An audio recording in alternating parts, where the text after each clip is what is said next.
Welcome everyone to the first Sunday brunch of the semester. It's also the first Jewish studies event of the spring semester. I'm Ashley Walters. I'm an assistant professor of Jewish studies here at C of C, and I also direct the Pearlstein-Lipoff Center for Southern Jewish Culture. Before I introduce our distinguished guest, I did want to say that we are honored to be kicking off another semester of really exciting events offered by the Jewish Studies program. So just to name a few, next Sunday, January 28th at 2:30 p.m., Charleston Jewish Film Fest will be screening Four Winters, which will be followed by a conversation. This event is going to take place across the bridge at the Terrace Theater.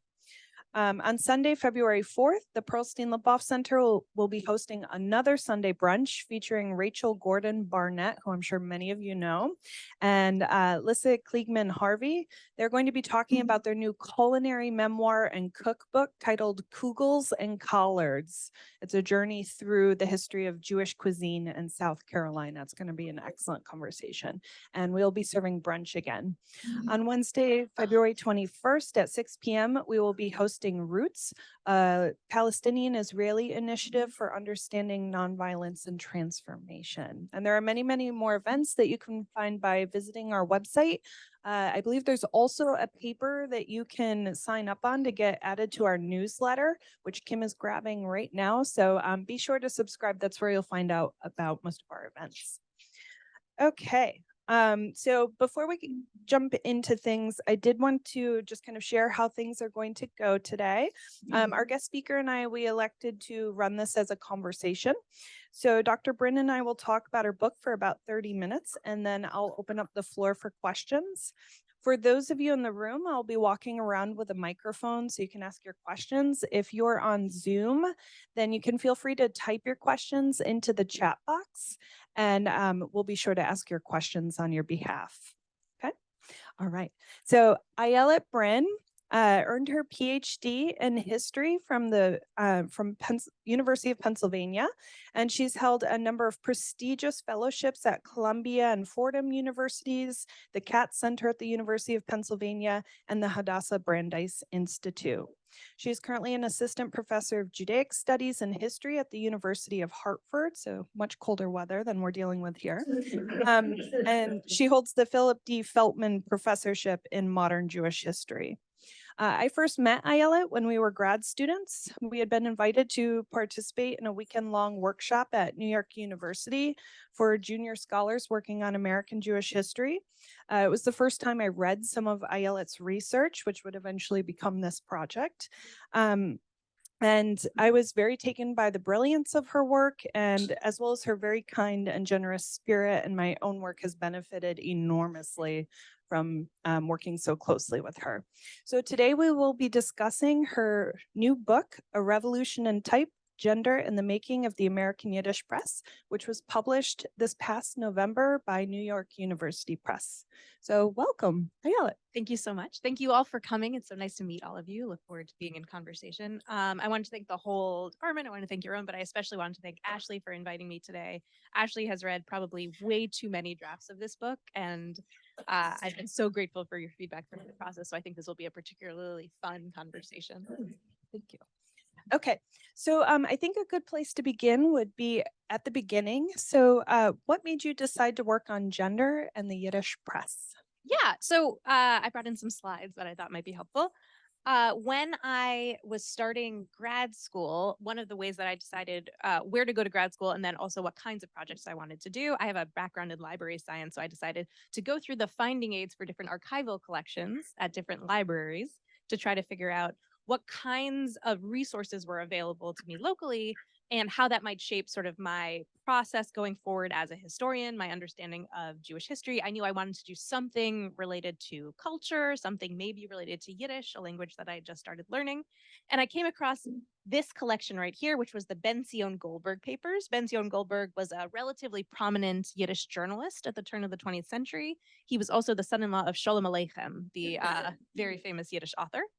And so I was particularly taken by this one passage that was in there was a biographical section right at the beginning of the finding aid, and it said, wishing to write for the Yiddish newspaper The Day, but being told by the editor that he didn't have the popular stuff the newspaper needed, BZG wrote under his secretary's name a popular feature under the title A Diary of a Young Woman. Edlin, the editor, didn't believe it was the secretary, but published the articles anyway. They were an instantaneous success and ran for a number of months. When the identity of the real author was revealed, Goldberg became a correspondent of The Day and a permanent member of the staff. So I would find out later in my research process that this was based on something written by Goldberg. And like many people who I write about in this book, he wasn't exactly a perfectly reliable narrator about his life. There are a lot of factual inaccuracies in this statement.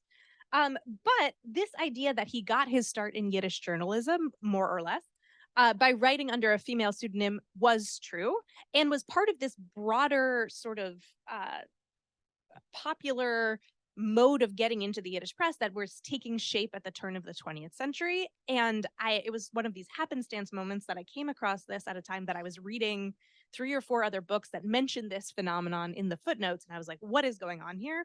Why was this such a popular thing at the turn of the 20th century? And that sort of led to this broader project about gender and the Yiddish press and what it can tell us about the process of acculturation into American society. So could you tell us about how the Yiddish press evolved over time in the United States? Sure. Uh, the Yiddish press was a relatively small publishing field in Eastern Europe when the wave of mass migration began to the United States in about the late 1870s, early 1880s. There was a massive amount of government censorship in the Russian Empire that made it very hard to publish Yiddish newspapers before about 1903. So there were no Yiddish daily newspapers in Eastern Europe before 1903. By contrast, by that time in the United States, there were, I believe, by 1903, 6 very thriving Yiddish dailies. So the Yiddish daily press as a mass consumption phenomenon really thrived in America before it became a big phenomenon in Eastern Europe. And because of that, most people who came over had never read a newspaper before coming to the United States.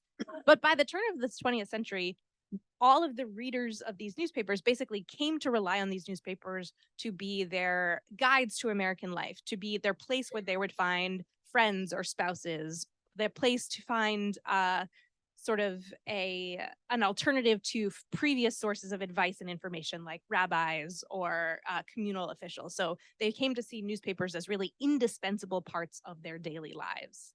And this is a image I like to show because it shows sort of the breadth of the Yiddish and also somewhat the English publishing sphere in the United States at the turn of the 20th century. And it really ran the gamut from really radical publications, socialist, communist, to publications that were aligned with the with orthodoxy, religious orthodoxy, and the Republican Party. And newspaper readers sometimes chose which newspaper they read based on their own ideological affiliation, but sometimes based on which writers they like best, and would sometimes read 2 newspapers at once. There are stories of people taking the orthodox, politically conservative Tageblatt with them to socialist rallies, or taking the socialist newspapers with them to synagogue. So the idea that all of these newspapers actually had to serve a much more wide audience than whatever their ideological affiliation was.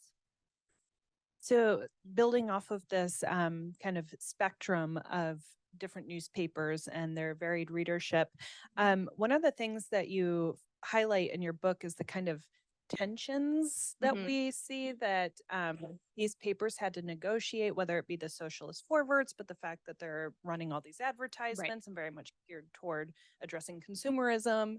So what kinds of tensions did you find, and how do you make sense of how these papers kind of negotiated them? Yeah. So I think one thing that's helpful is sort of situating the development of the Yiddish press in America within the broader development of journalism in America in general.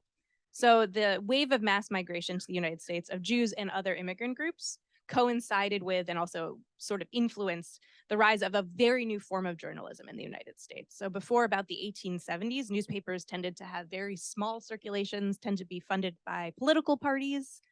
We're not really looking for a mass audience. We're not really looking to entertain their readers.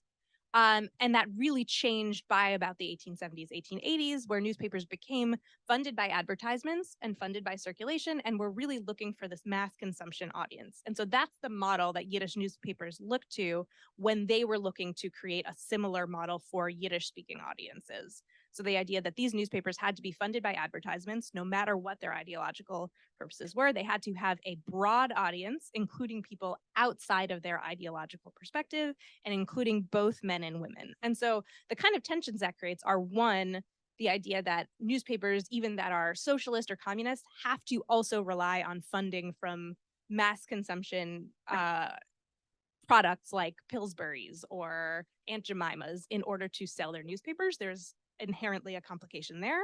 All of these newspapers, because this was a relatively small publication field, also wanted to entertain their readers while also sort of teaching them whatever their ideological line was. And there's a sort of complicated tension there. How much do you want to entertain? How much do you want to educate?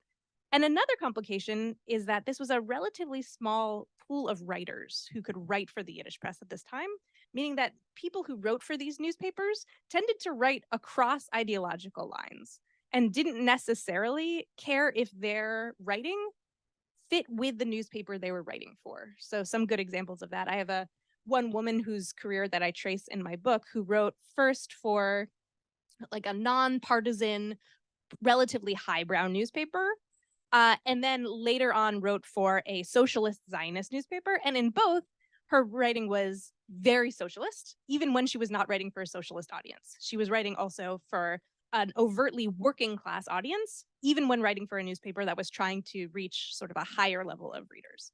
And there were some writers who wrote new kinds of articles when they wrote for different publications, and some who really didn't. So that was another big tension that was going on in this field. So how do women enter this story? How does gender come into play in the Yiddish press? Why women? Yeah, so I guess I'm going to talk about it in two stages. So the first is the sort of idea of women readers becomes central to the development of the Yiddish press very early on, but there are very few women writers. And then later on, women writers come into the picture. So part of the changes that are happening in American journalism in English are the idea that for the first time, English language newspapers are trying to reach women readers because there's an assumption by advertisers that women buy household products. So for a newspaper to be commercially successful, it has to show it's appealing to women. So the turn of the 20th century, beginning in the 1880s, is the first time there are things like women's pages, women's columns, advice columns in English language newspapers. Those didn't exist before then. So one of the things that the Yiddish press is seeing is that to be an American newspaper, they have to appeal to women and they have to have women's columns. So because of that, the idea of appealing to women readers is central to the ideological message of these newspapers, but also the commercial function of these newspapers. And all of this has to do with sort of an idealized understanding of what women read that doesn't necessarily line up with what actual women read. Obviously, women didn't necessarily just read the advice column and not anything that was surrounding it. And the people who wrote these newspapers knew that. But in talking about their newspapers, what they often talked about was women as reading the advice column and the women's column. And that was a way to market their newspaper as commercially viable.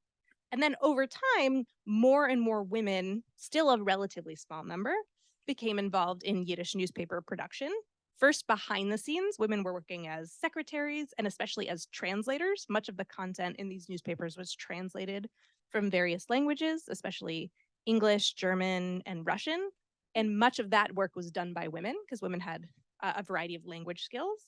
And a lot of that work was done without attribution. So I had to go into archives to sort of figure that part out. So I have a good example here of that. I'll come back to any of these if people are interested. So this is Rosa Lebensboim, who was a very prominent Yiddish journalist. She's best known by her pseudonym under which she wrote poetry, Anna Margolin. But her real name was Rosa Lebensboim. And she wrote women's columns. But she also worked, you can see here, as a translator for one of these newspapers, and she translated a lot of their short stories. But none of this ran with attribution. So we don't have a full sense, if we just look at bylines of newspapers, of all of the work that women did in the production of these newspapers. But what we do have is generally the kinds of things that editors felt that women should put bylines on, which was women's columns, advice columns, poetry, and romantic fiction. And many women wrote brilliant, amazing writing within those categories, but many of them also felt constrained by those categories. And so there was a deep conflict there. And one of the interesting things, if you look especially at her, Rosa Lebensboim, she's one of my favorite writers. She had a very keen sense that none of her editors were reading her writing. So she slipped these like fascinating digs at the newspaper into her column. So this one that I have up here was a like trenchant critique of the editorial practices of the newspaper in which she was writing. So she felt constrained by writing women's columns, but also there's a freedom in writing a genre of journalism that editors think is not important other than for commercial purposes, because then you can write whatever you want. And in her case, write deep critiques of the Yiddish journalistic field. So thinking about the innovations being introduced into Yiddish newspapers here, how does this compare to what's going on in mainstream Anglo-American newspapers with the advent of kind of more women writers as well as growing women's readership? So many of the trends that I track in Yiddish journalism are deeply connected to the things happening in American mainstream journalism, and very much on purpose, they're deeply connected. So for Yiddish newspapers, there's this strong sense that in order to be an American newspaper, as I said before, you have to appeal to women readers. But there are also these long-standing traditions within Yiddish culture that connects things written in Yiddish to a female audience. So this will be a short explanation of something that's long and complicated, but basically in Eastern Europe, communities were either bilingual or trilingual generally, and Hebrew was the language of religion and of scholarship and study. And Yiddish was the language of the home and of the marketplace. And those languages were given sort of gendered coding. So scholarship and worship were really reserved for men in this world. And so that because of that, Yiddish became a feminine or feminized language. And so there was a sort of common trope that the early writers of Yiddish literature and Yiddish devotional texts would write for women and men who are like women. And by men who are like women, what they meant was men who couldn't read Hebrew. And so what's happening within the Yiddish press in the United States is these sort of understandings of Yiddish as gendered and the understandings of American newspapers as gendered that's happening in American society get fused together in complicated ways. And it means that the sort of for the people who are trying to create a Yiddish newspaper market, the rhetorical strategies of talking about women readers especially became a way to talk about long-standing traditions in Jewish culture, or how American their newspapers should be, or how popular, or how commercial, or how ideological. And so that doesn't necessarily track, yet again, with what women are reading, but it does give you a sense of sort of how the idea of women became central to the development of Yiddish journalism. So one major difference that I found between what was going on in Yiddish newspapers and the Yiddish publishing field and the non-Yiddish publishing field is the strong sort of tradition of men writing under female pseudonyms in the Yiddish press. This is true from the beginning of Yiddish journalism in the United States. The sort of reasons that men say why they are publishing under female pseudonyms changes over time, but throughout the history of Yiddish journalism, in addition to bylines not telling us sort of the breadth of what women are writing, bylines have to be taken with a grain of salt because many of the female bylines are actually men. And so one of the things I had to do in this book was find things like this lexicon, which lists the pseudonyms that people would write under and the actual names of the writer. So this is a writer who wrote under Sophia Housewife, but his name was Michal Zemetkin, and he was a man. And with him in particular, it's complicated because his wife was also a prominent writer. And at times they wrote things together. Sometimes they signed one name, sometimes they signed another. So we don't actually know who wrote what because neither of them talked about it that much. So it could be that Sophia Housewife was Michal Zemetkin. It could be that it was Michal Zemetkin and his wife. Or it could be that his wife was writing it and he was signing it as a pseudonym for himself. So these are all very complicated things. So The newspapers we're talking about, of course, are catering to a large group of East European immigrants, right? And so could you talk about the role that these newspapers came to play in the lives of these immigrants, particularly as they're acclimating to a new country and going through this process of Americanization? Yeah.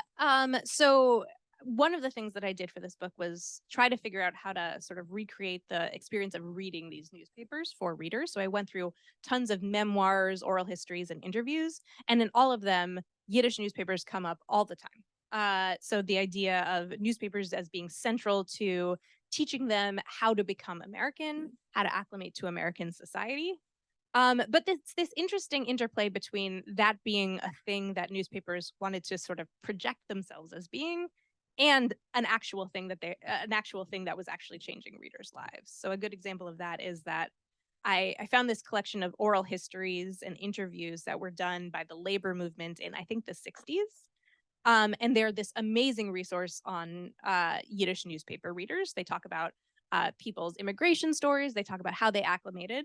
And all of them talk about their newspaper reading, but they talk about their newspaper reading because they're asked about their newspaper reading. So the person who is interviewing them says, "Which newspaper did you read when you first came to the United States? And how did your reading habits change over time?" And the way that they ask it's a little more pointed than that. It's not exactly like you should have changed which newspapers you read over time, but it's something that basically gets at that idea, the idea that in the beginning, you should have read the foreword because it is the most popular and entertaining. And then if you are a good reader of the Yiddish press, you should have graduated to either more politically resonant sections of the paper, editorials, political commentary, or to more highbrow papers. So these sources are a little complicated because it could be that all of these readers did have these changing reading practices, or that we have this assumption that they did because newspapers wanted us to see them as changing over time. So, one of my favorite anecdotes, and your book is so full of these amazing stories from the authors, the readers, the newspapers. But one of my favorite stories is that of readers showing up to the offices of the Yiddish newspapers to ask for advice and help from the various authors of the papers, the articles they're reading. And so I'm curious, what do you think this conveys about the Yiddish press and its role in immigrant lives? And maybe you could talk a little bit about advice columns as well. Sure. So I wanted to start by like situating us physically. So this is I'm not doing a good job with the pointer, but the arrow gives you a sense. So this is a Yiddish newspaper row, which is the area where basically every major Yiddish daily was published within 3 blocks of each other, which made it very easy for writers to go back and forth if they're writing for different newspapers. But this is also the heart of the Lower East Side where many immigrants lived, at least initially. And so it also made it very easy for readers to go back and forth to these different offices. And because of that, all of the Yiddish newspapers started to create what they called open office hours. Abe Kahan, who was the editor of the Forward, called it the spoken bintel, based on his column A Bintel Brief, which was the most famous advice column. But all of these newspapers had it, and they hired staff members who didn't write anything for the newspaper, but had to in person help people with advice, help them get immigration help for their families, help them find a job. So the sort of dynamics that were created on the page sort of spread off the page as well. And then for people who were outside of that area, the same thing happened, but in letters. So these newspapers had thousands of letters a day from people asking about different columns, different writers, but also asking for things that were totally unrelated to the content of these newspapers. These were seen as resources on everything. They were basically like proto Google, proto social media, proto everything. So some of them asked for dating tips. Some of them asked for travel tips. Some of them asked where they should be sending donations. Some of them asked for help finding lost relatives. So the sense that these newspapers had such a rich relationship with their readers. And you also get a sense from the archives of how much work these newspapers did to try to answer these questions. Some of them required tons of research and time, which is pretty amazing. But one of my favorite stories, which is more of a fun story, is that there was a woman who eventually became an anarchist leader And when she was younger, she lived right in this area, and she used to see the different writers for the forward at local weddings and celebrations. She saw them as like figures of awe. But over time, that sort of sheen wore off, and she and her friends used to go to the offices of the forward every time they thought that especially the literature that they were reading was not up to snuff, and tell the writers that like maybe they should write better literature. And at least according to her, this was very effective. So she talks about this one time where she and her friends sent a delegation to the forward to be like, this serialized story is horrible. And according to her, in the next issue of the paper, all of the characters within that serialized story were put in a barn, and the barn was set on fire, and everyone died. And the story came to its conclusion. But that same person, a little while later, also came trying to get donations for local charities to the forward, and the forward did not want to give them money. And this was at the same time that the forward was building this big, beautiful office building. Uh, and so she was basically saying, like, if you build this office building with all of this money and don't donate to charities, maybe that doesn't necessarily fit with your editorial line. And she basically bullied them into giving money. So the idea that there's this relationship with readers that's really a give and take. They're really influential in readers' lives, but they're also really influenced by the sort of physical proximity between the readers and the writers of these newspapers. So I'm going to have to relinquish the mic soon, but I do have one or two more questions for you tied to important developments in the early 20th century. So the growing mass consumption of newspapers, including Yiddish newspapers during this time, really coincides with a number of important developments in women's lives. And I'm thinking most specifically about women's suffrage, but also the advent of this kind of new professional woman. How do you see that reflected in the press, given that gender is central to your story? So one of the interesting things is that all of these newspapers basically report on what is going on in American society in a way that sort of translates whatever is happening into their own particular ideological agenda. So the Orthodox newspapers, once women's suffrage becomes a thing, says basically like women's suffrage is happening in America, but in Jewish culture, from time immemorial, feminism has been central to Jewish society, which like in some ways is true and in some ways is a deep misreading of what Jewish society was like. But it's a way to say like there are deep roots in Jewish tradition to all of these innovations happening. So you don't need to give up religious tradition in order to acclimate to surrounding society. And similarly, the socialist papers say the same thing. So the idea that they're trying to reshape whatever is happening in American society so that it becomes sort of resonant for their readers. So, and another good example is the Jewish New Woman is another thing that the Orthodox newspapers all the time say the new woman is happening in Jewish society, but Jewish new women are better because they're still good mothers and they're still good wives. But the idea that whatever is happening, they're just really trying to sort of reframe it and sort of reshape it in those ways. So kind of staying within that particular moment, of course, the outbreak of World War I in 1914 has a really important impact, especially when the United States joins the war. Also, we have the Russian Revolution in 1917, Bolshevik seizure of power later that year, and then, of course, immigration restrictions in the 1920s. How does this impact these newspapers, especially when it comes to making sure they're falling on the right side of these very important, momentous changes taking place around the world? What do newspapers do? Yeah, so I'm going to focus in my answer on, I'm happy to, in the Q&A, elaborate, but one particularly interesting and maybe unexpected way that these changes in society reshape these newspapers, which is this is the time where Yiddish newspapers introduce women's pages for the first time. There are women's columns since the advent of Yiddish journalism in America, but there aren't women's pages until 1914. And between 1914 and 1918, every major Yiddish newspaper introduces a women's page. Usually it has like something at the top that says women's page. Sometimes it says magazine page. But the reason they're doing this is partly because the other people are doing it and competition, but partly because they all know that American newspapers have women's pages So in order to show how American and loyal they are, they need to make their layout look more like American newspapers. So introducing women's pages is a way to project patriotism for a foreign language newspaper. So even people who can't read the newspaper can see like, oh, this looks like an American newspaper.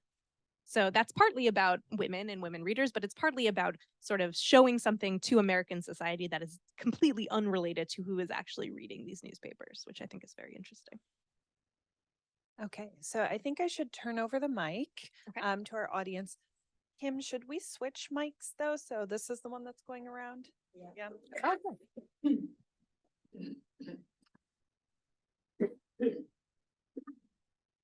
If you have any questions, raise your hand and Kim will bring the mic around to you. Are there any Yiddish newspapers currently other than the ones by those ultra-Orthodox, anti-Zionist, Satmar Hasidim? Well, that is a very vibrant publishing field, and I guess that should be kept in mind. The Forward is still around, mostly in English. There is a Yiddish newsletter online, and the Forward itself is just online at this point as well, but the Forward does still exist. That is the only one of these newspapers that I study that still exists. Hi, did you come across anything about Jewish Yiddish humor that came from women sort of around the same era as Sophie Tucker, maybe Georgie and Carol, to kind of get more of an idea what the lineage is for what we now see on TV as Mrs. Maisel? Yes. So there is some of that. Most of the humorists in the press are men. There's a lot of humor at women's expense. But there aren't as many women who are writing humor, but there is a lot of coverage of women in vaudeville and the Yiddish stage who are humorous, and there's a lot of positive coverage of them. So that is sort of one way that the Yiddish press fostered that sort of lineage. Is there something comparable in the Sephardic community that was done in Ladino? Yes, it was much smaller scale, but there were Ladino newspapers in New York. One of the most interesting things, there's a PhD candidate at the University of Michigan who is amazing. Her name is Marina Mayorski, and she's working on sort of the relationship between the Yiddish press and the Ladino press, both in Europe and in America. And one of the things she's finding is there's a lot of translation of Yiddish newspaper material into Ladino so that they can fill their newspapers with material, which I think is really fascinating. I'm just curious, maybe you can help me out with a personal family history thing. I can try. Because my grandfather is from Russia Uh-huh. and landed in Brooklyn. Uh-huh. Spent a lot of time with him. Never discussed politics. Mhm. He read the Forward, which was called the Forvitz in those days. Yep. It was in Yiddish. He read it every single day. Yep. But I had no idea where he stood. And I'm wondering that particular newspaper, what was their political bent? Can you tell me when this would have been? Well, when he would have read it that I knew, well, it would have been in the 1950s, 1960s. So that's helpful to know because it's a newspaper that was started by socialists, and it was deeply socialist. But over time, as more and more other newspapers folded, and as American society beginning in the 1920s became more hostile to socialism, there's some socialist content in there still, but it became more and more of a big tent newspaper. So one good example of that is they were staunchly anti-Zionist, and then they became pro-Zionist when their readership became pro-Zionist. So by the time he was reading it, there may have been some semblance of socialism in there, but he may have been reading the He articles that were probably not. was reading it since he came to this country. So, Mhm. yes. So it would have changed along with him, is I think what would have happened. Thank How did the rise and then the demise of Yiddish newspapers follow what happened to Yiddish theater, especially in New York? They linked very closely. Yiddish theater was also very connected to the Yiddish press. Most of the writers worked for both. Literary criticism or theater criticism in the press was deeply important for shaping trends in the Yiddish theater. And they both rose at around the same time. The height of both was mid 1910s into the 1920s. And then both of them began to decline at around the same time. But it's good to note that there's this like thriving cultural scene that's happening that Jews and non-Jews are very interested in. Many of the people who went, especially to the Yiddish theater, were not Jewish, but they went with friends who were Jewish, or they just enjoyed the plays. And so so understanding that is helpful for understanding that these Yiddish newspapers are part of this like broader sort of cultural pattern that's happening.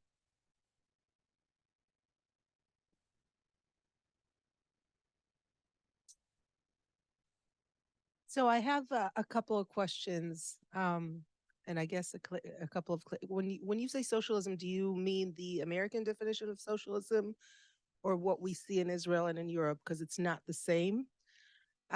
Second, when you talk about men not being able to read Hebrew, are you talking about Eliezer ben Yehuda's Hebrew or biblical Hebrew? Mhm. And my third question is, and maybe I missed that you said this, why did men think that they should pretend to be women and take away from women? Sure. So thank you. Okay, so the first question, by socialist, I mean, at least initially, people who were affiliated with the Socialist Party in the United States who moved away from the Socialist Party but still kept those ideals. So that is what I meant. And this is beginning in the 1880s and 1890s. So they were staunch followers of the Socialist Party, and then also some anarchists who were connected to them as well. So the second question in terms of Hebrew.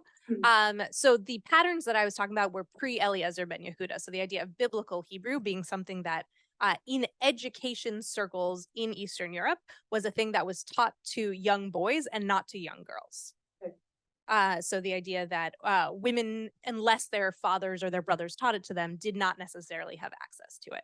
But it also means that many men did not have access to it as well, because many uneducated men didn't have that. So like the cultural ideal, sort of, which was followed by very few people, was that women were taking care of the home, but were also the major breadwinners, and men were spending as much time as possible studying. Very few people, again, follow that pattern, but that was sort of the gender norms of surrounding society.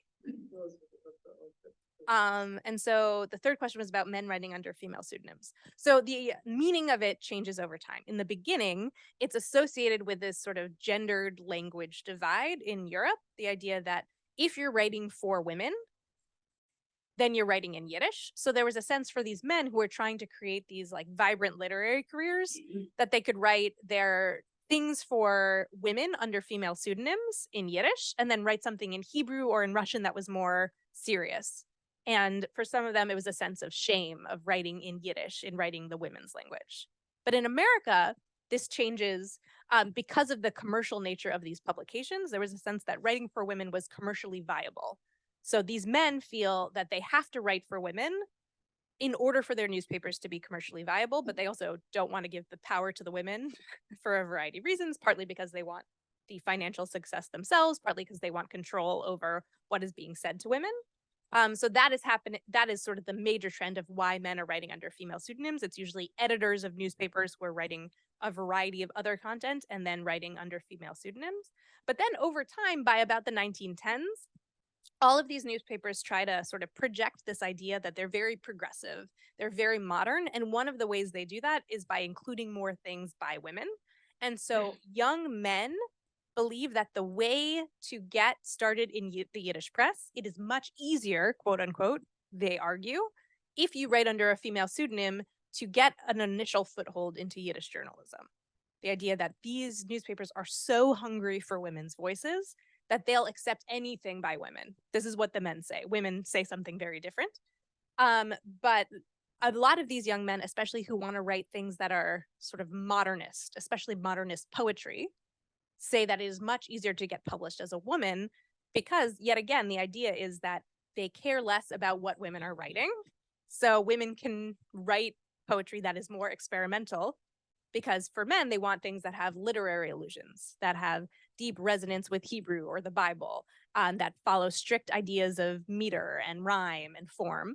But if you're trying to write something more experimental, at least according to these male authors, it was much easier if you write it under a female pseudonym.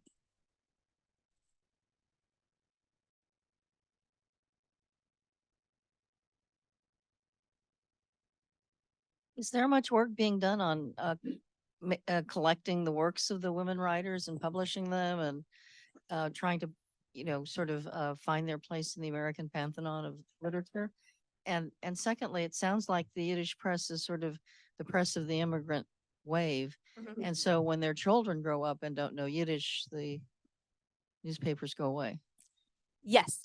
So for the first question, yes, there are several people who are doing amazing work right now, especially translating work by women writers in a variety of genres. So some names to keep in mind: Jessica Kirzane is doing a lot of work with Miriam Karpylov's writing, who's a brilliant writer who wrote for many different newspapers. And Jessica just published a translation of one of my favorite of her short stories / novellas, which is about her experiences writing for a Yiddish newspaper in Boston, which she calls a provincial newspaper. And she was not a fan of writing for that newspaper, and that comes through in that book. Anita Norwich is doing amazing work recovering women writers as well. Those are two sort of big people to keep your eyes out for. Catherine Hellerstein also. And then the second question is about sort of generational change.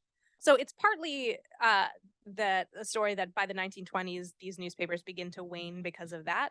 But another thing to keep in mind is that this wave of migration was very varied and was kind of cyclical. It wasn't that there was one generation of people. So even by the 1890s, there are fears in these newspapers that the next generation of readers is not going to read them. So they start to include things in English starting in the 1890s, and they start to include more content that is sort of supplementary to English language newspapers. So for some readers, the Yiddish newspaper is their everything. And for others, it's the way that they can learn things about Jewish life.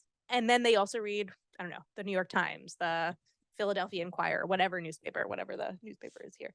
But the idea is so they try to create a reading experience that works both for people who live their entire lives in Yiddish and for people who still have some heritage understanding of Yiddish, but are also sort of deeply engaged in other spheres as well. A few political questions. Sure. During the Holocaust by bullets, when the mainstream American press was downplaying it, Mhm. and so was the Reform movement, Mhm. were the Yiddish newspapers publicizing what was happening more so by headlines? Yes, very much so. They were. Yes.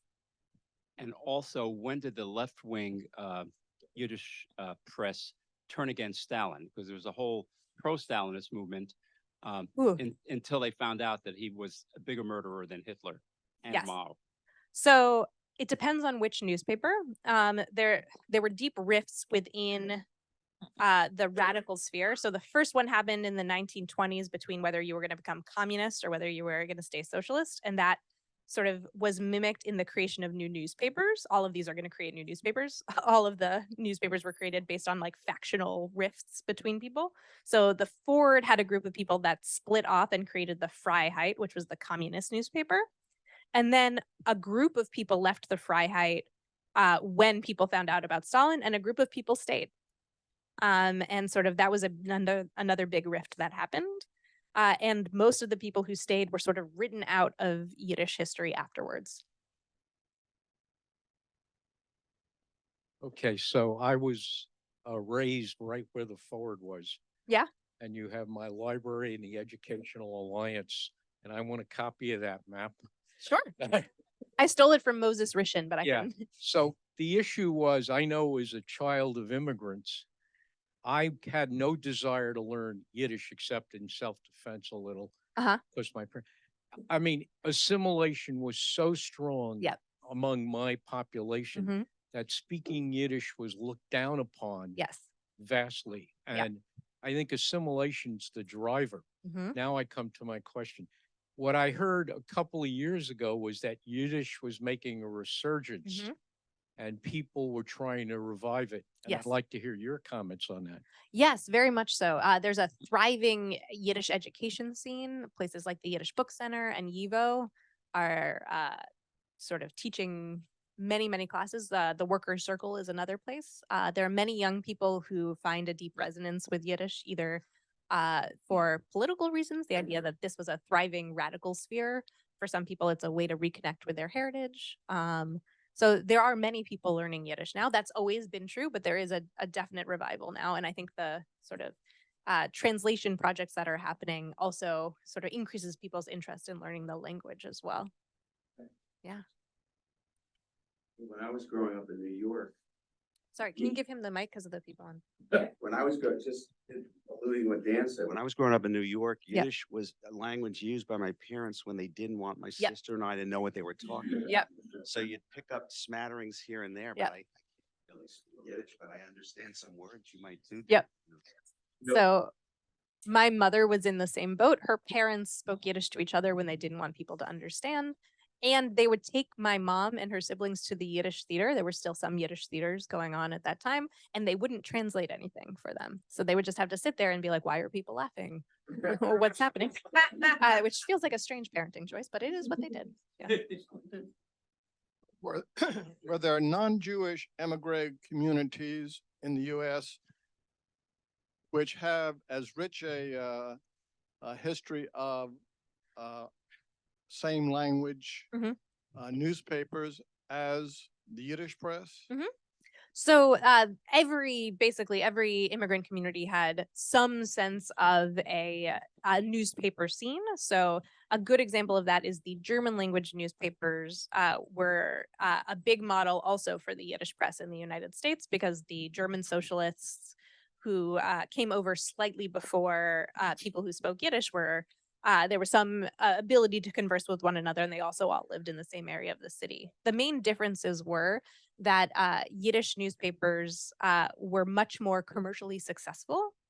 They were much quicker to absorb large advertisers.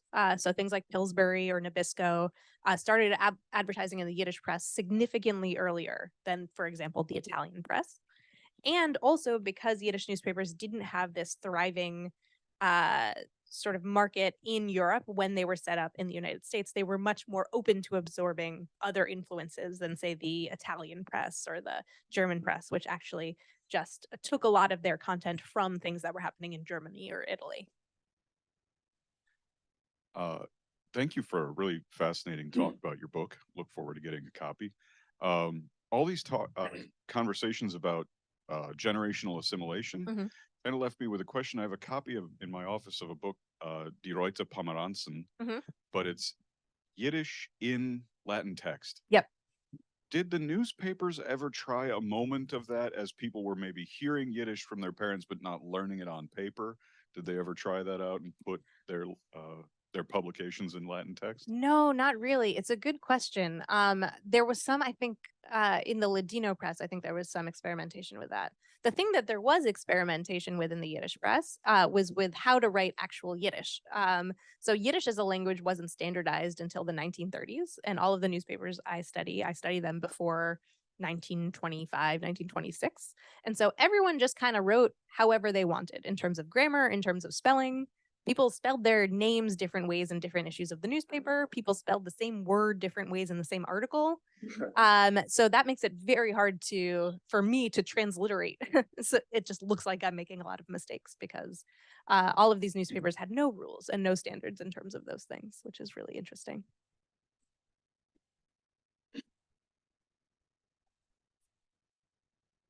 Do I want to talk about any of my slides that I brought? Oh, sure. This is one that I really like. I was talking about sort of humor and gender. This is what I opened my book with. This is one of my favorite political cartoons. This is from the communist newspaper, the Freiheit. And she talks. So this is the Ford building that I was talking about before, the big, beautiful office building on the Lower East Side. And this is supposed to be Abraham Cahan, the editor of the Ford, in drag on top of the building.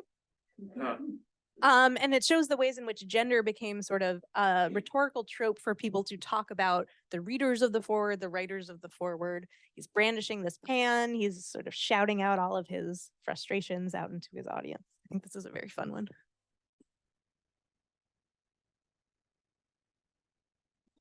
How literate were the immigrants that came in the late 19th century? Great question. How literate were the immigrants who came in the late 19th century? It was very varied.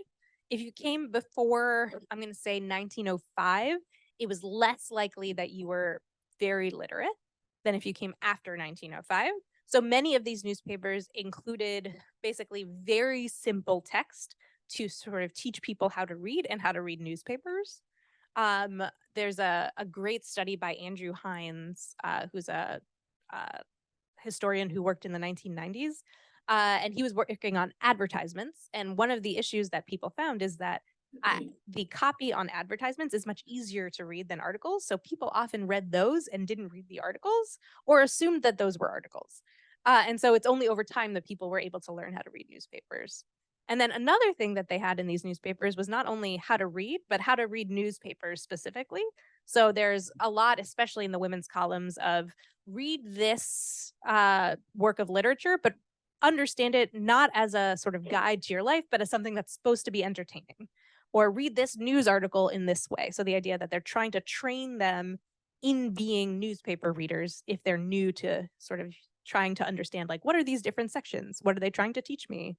How am I supposed to understand what it's supposed to do for me? And when did the immigrants go from Republican to Democrat? When did they? were initially Republicans or Republican leaning? So a couple of the newspapers were Republican leaning. Many were socialist. The sort of confluence of Jews into the Democratic Party is really linked with the New Deal, is really when people see that shift as being really solidified.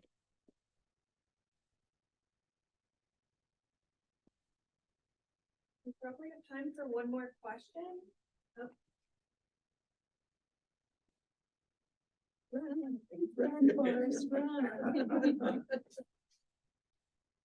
Are there any opportunities locally to study Yiddish and learn Yiddish? Are there any local opportunities to study Yiddish? I know of online programs. Right, I know about those. I would defer to Ashley for that. So locally, I don't think so. I was going to say online programs are probably your best bet. Yeah, probably. I believe, what is it? YIVO offers, the YIVO offers courses that you can sign up with. And they tend to run beginner classes and intermediate classes pretty regularly. Yeah, YIVO and the Workers Circle are the two that I think of that are the most vibrant. And many of the teachers there, I believe, are who taught us Yiddish when we were students of Yiddish. Yeah. There's a local Yiddish conversation group. Oh. Yeah. I don't have any of the details, but I could get them for you. Okay. Yeah. Well, since I have the mic, I'm going to take the privilege of asking the last question. Ayala is in the process of working on her next book project. She just received an NEH grant and spent the summer working in DC, digging through archives at the National Archives. Yeah, the National Archives. And so I asked Ayala to talk a bit about her new project because it's so incredible and fascinating, and I know you all will enjoy hearing about it. So Sure. It's about government censorship of the Yiddish press and Jewish publications in general during World War I. So during World War I, there was a deep fear about foreign language culture in the United States and radical culture. And there was a sense that all Jewish publications are radical, no matter what their actual ideological lines were. So the government was particularly worried about Jewish publications, and they created tons of documentation surveilling these newspapers. And this book project is going to be sort of sifting through that and trying to understand what that can tell us about the place of Jews in America, what that can tell us about this assimilation that all of you have been bringing up, that we think of it as this natural process, but there's this moment of deep coercion where assimilation becomes something that is forced upon people and is not just something that they take on voluntarily. And it also becomes this interesting moment where all of these newspaper producers sort of take advantage of these levers of government censorship in order to shut down their rivals. So many of them are working as government informants and trying to take down, for example, the Forward through this government censorship, just sending in lots of documentation, coming to the offices in person and being like, just so you know, you should shut down the Forward. So it's a very complicated and interesting story. Okay. Well, thank you so much for joining us. This was really wonderful. And I hope to see you all at our next event. Thank you all so much. Thank you.